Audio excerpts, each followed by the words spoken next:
So high everyone welcome. So आज चाहिँ म नेपालीमै बोलेर बनाउँदैछु भिडियो।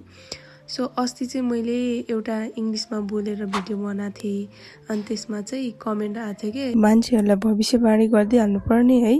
सो एनिवे कमेन्टलाई थाती राख्दै आज चाहिँ म मेकअप गर्दैछु। मैले स्किन केयरको पार्टलाई चाहिँ अगाडि नै एप्लाई गरिसकेको थिएँ। सो अहिले चाहिँ यो एकदमै सबैजनालाई यो सनस्क्रिन थाहा नै छ होला। मैले चाहिँ यो सनस्क्रिन चाहिँ मैले भर्खरैदेखि नै युज गर्न थालेको हो।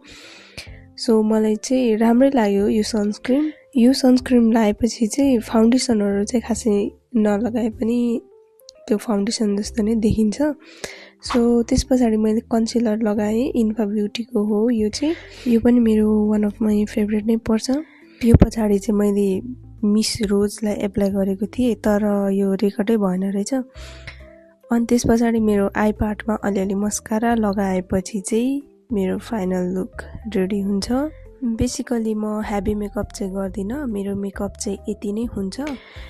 त्यस पछाडि चाहिँ मैले ह्यान्ड क्रिम लगाउँदैछु। यो क्रिम चाहिँ मैले मिनिसोबाट लिएको, एकदमै क्युट अनि राम्रो छ। त्यस पछाडि मैले पर्फ्युम लगाएँ र म बौद्ध जान रेडी भएँ।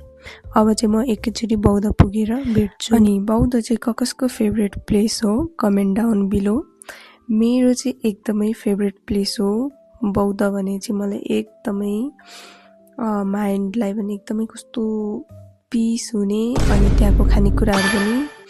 सो मेरो ढङ्ग देखिहाल्नुभयो। सो आजको भिडियो यति नै। By by everyone.